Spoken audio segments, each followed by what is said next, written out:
Laureate Education. Laureate Education is a chain of universities, or I should say colleges and schools nationwide, was taken private by a friend of Bill, Stevie Cohen. Turned out to be a financial disaster. So they brought in Bill Hold Clinton. on, stay right there. We're going to come back and expose this scandal, then the Chris Christie thing. You're about to hear it here first, and so much more. Third hour, tell friends and family, neighbors, retweet. Folks need to tune in. This is important. Stay with us. Visit GCNlive.com today. StoneZone.com is this website, by the way. We are back live, ladies and gentlemen. I'm your host, Alex Jones. Roger Stone is our guest in studio. He tried for like 12 hours to get here and finally got off the ground this morning and got to Austin, Texas. So he's here with us, StoneZone.com. In fact, guys, they're in my office. Will somebody haul in both his new best-selling books on the Clintons and, of course, on the Bushes? Because this continuity is important to understand just how evil they are. This isn't tit for tat politically. The Clintons robbing foundations, robbing Haitian funds, keeping most of the money, paying for their jets, their homes. These are horrible, nasty people, not just Benghazi or Emailgate. But you were just getting into this other university chain the Clintons are really involved in that is a scam. But listen, at least with real estate schools, you learn some real stuff, but you get out of it, what you put into it. So sour grapes with leftist losers running around like the biggest story on earth is Donald Trump. Some people didn't like the classes they took. I mean, that's their problem. I am so sick of you. Meanwhile, mainline education is almost completely worthless now. You spend hundreds of thousands of dollars on it and learn how to be a social justice warrior. So tell us about this university scandal. I have a piece up right now at Daily Caller about this. Laureate University is a Clinton scam. Basically, it was a failing chain of private schools. They paid Bill Clinton $16 million in 2010. They didn't disclose that until 2015. It was hidden. Clinton managed for them to get $150 million from the International Finance Corporation. Good Lord. Obviously they never qualified for their IPO. Clinton and the friends of Bill on Wall Street, KKR, Goldman Sachs, Stevie Cohen, they made a killing. The students didn't do so well. This pales in comparison to Trump University. Well, this is unprecedented, 150 mil. We're talking billions in this foundation of every scam you can imagine. Anybody else got that so-called money and then just took it would go to prison. Yeah, this was a stunning interview you just did with my friend Peter Schweitzer, whose book is terrific and much of which is recapped with attribution in my book with some new information because I came and published several months after Peter. The Clinton Foundation is the largest single money laundering scheme in U.S. criminal history. So they make Bernie Madoff look like a good boy. A piker. This is a $2 billion global financial fraud. All of their filings with the individual states, with the IRS, by the way, the state attorney generals regulate charities. All of their filings are permeated with fraud and partial information. Why no Republican attorney general has yet opened an investigation into the Clinton Foundation is beyond me. Why the IRS is auditing Donald Trump's taxes but not investigating the Clinton Foundation, over which they have received hundreds. It's too big to fail. Right. I mean, they've got so many other people involved in the scam, they want to cover it up. But I mean, sorry, go ahead. It's the Achilles heel, though. If there are three issues for Donald Trump, they're very simple. The Clintons' epic abuse of women, the fact that Bill sexually assaulted dozens of women and that Hillary then threatened and intimidated and bullied them into silence. Secondarily, her failure as Secretary of State, Benghazi, the email scandal, and our failed foreign policy. And then thirdly is the epic stealing by Bill, Hillary, and Chelsea, the way they have enriched themselves at the trough by trading governmental favors for giant speaking fees and contributions to their phony charity. 1, 2, 3. That's how you beat Hillary Clinton. That is the 1, 2, 3 knockout crescendo or trifecta. When we return, the latest on the Chris Christie situation. You're about to hear it here first. The fall of Chris Christie. Why is this important? Well, we'll tell you straight ahead with breaking news with Roger Stone. I'm Alex Jones of Infowars.com. Roger Stone is our guest, StoneZone.com. And he is here in Austin, Texas, to be in studio with us, so the TV audience can also have the pleasure of him being with us. We're also going to talk campaign, talk Cleveland, talk the different strategies that are coming up there. StoneZone.com is his website. And I tell you, I know it's been Stone in there and others advising Trump, but Trump's his own man, to take the gloves off, go full bore, and absolutely, attack the system. And whether it's 9/11 Truth and the 28 pages, or whether it's the Clintons abusing women, or whether it is them selling out to foreign countries. I've seen Trump some lately talk about the communist Chinese and how Hillary gets money from them recently.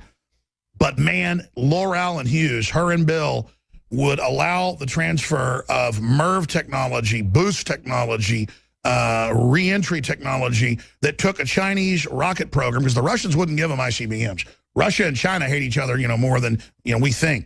In fact, more than China and Russia have issues with us. Something Dick Nixon figured out. Go ahead. Well, you're the expert. You have to tell us about that. And the Clintons gave, and there was almost an overthrow by the Pentagon of them at the time, by the way, gave them the Panama Canal, gave them most of our deep water ports, and gave them the missile secrets to destroy the United States. China could not do it. And talk about sick, and we're going to break the big news here. When I went and saw The Martian with the anti-gun creature, Matt Damon, in the movie, they say, thank God we don't have good technology, and the Russians don't either. Thank God our rockets are Chinese. Thank you for getting us to Mars and saving Matt Damon. I mean, inverted, and Politburos with red flags flapping.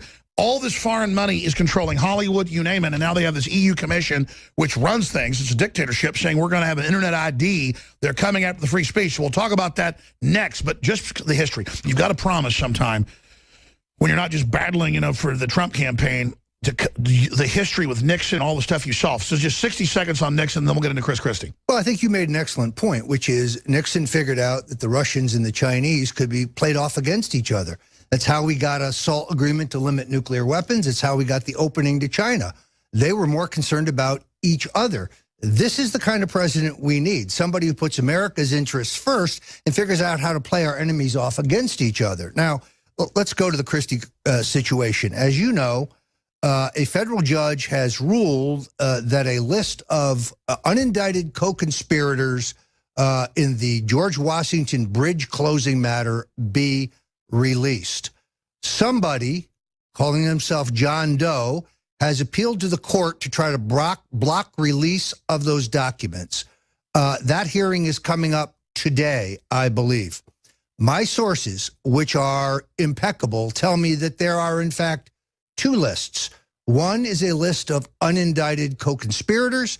The other is a list of public officials who knew in advance that the bridge would be closed and did nothing about it. Sources at the very top tell me that Governor Chris Christie is on the latter list, which, of course, would be inconsistent with everything he has said publicly. So we need to watch that hearing very carefully. I think it is unlikely the judge is going to back off the release of these documents. And finally, the truth of Bridgegate will be known shortly.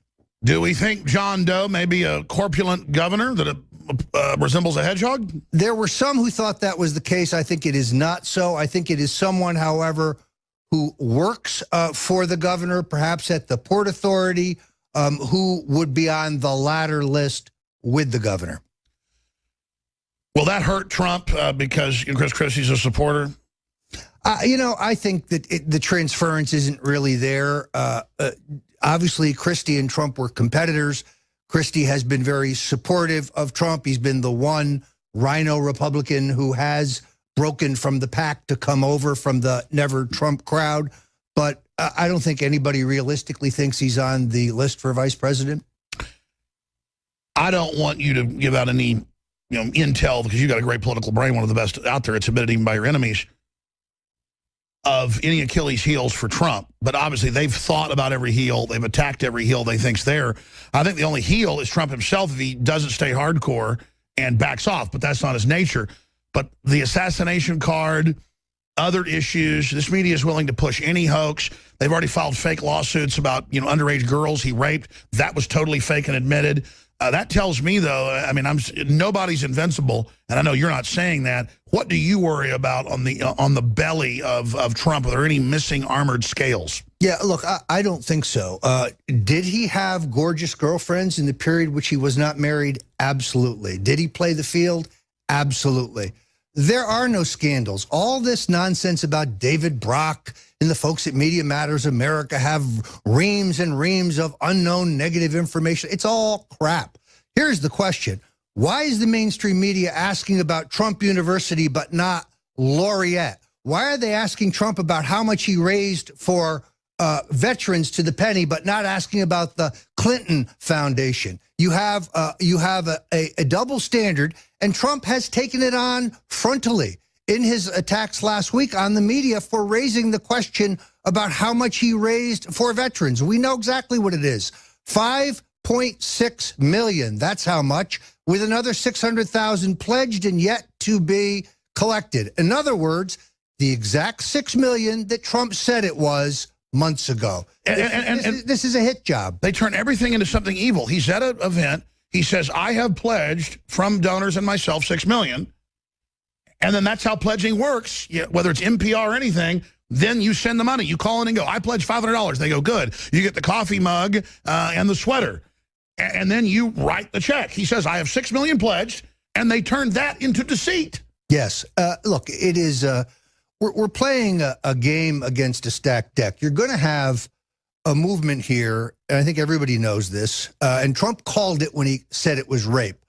The women physically and sexually assaulted, raped, bitten by Bill Clinton, Kathleen Willey, Juanita Broderick, Paula Jones, Christy Zurcher, Sandra Allen James, Liz Ward Grayson, Eileen Wellstone, who may be found in Britain, the very first woman that Bill Clinton raped when he was at Oxford. They are going to they're going to speak out.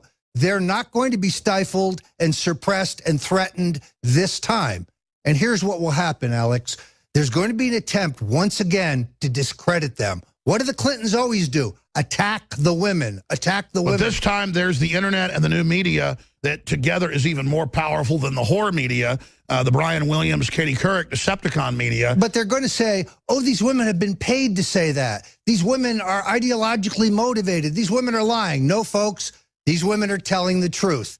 They were browbeat. They were suppressed last time.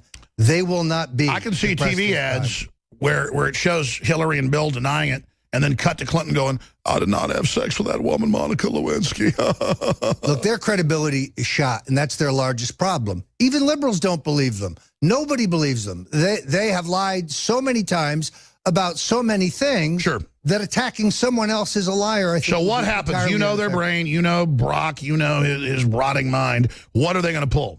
Look, they're running an old game plan. They have a completely programmed, scripted campaign. Sidney Blumenthal is petrified about the fact that Bernie is going to challenge them. Sidney Blumenthal is petrified about the fact that Cornel West is one of those who has been asked to second the nomination of Bernie Sanders, and therefore he's going to have a national audience to talk about the Clintons' record on civil rights, which is abysmal, to talk about their dog whistle politics. The fact that Bill Clinton once said to Ted Kennedy, you know, a few years ago, this boy Obama would be getting our bags and getting us coffee. So that's the real Bill Clinton. The Bill Clinton who signed 3 strikes, you're out. The reason so many young black Americans are incarcerated for possession of small amounts of drugs is so Bill Clinton could be looked tough going into his 1996 And by the way, that's what's so crazy. They hang out with Grand Dragons. They really are the scuzzy end of the Dixie Mafia, literally. For folks that don't know what that is, I mean, I live here, okay, I know. And it's just crazy. You get around Dixie Mafia people, and I've been around them, and most of the top Democrats in town, I mean, they are the most racist people I've ever seen. And you're just like, it's like, what on earth? And then I tell you.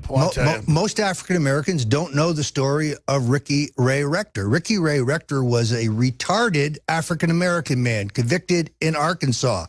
Hillary pushed Bill to execute him on the eve of the New Hampshire primary in 1992 so that they could look tough on law and order. Every African-American in this country needs to know the name of Ricky Ray Rector before this election. And by the way, we're not just saying this. I don't just to win political points just say they're racist. I mean, the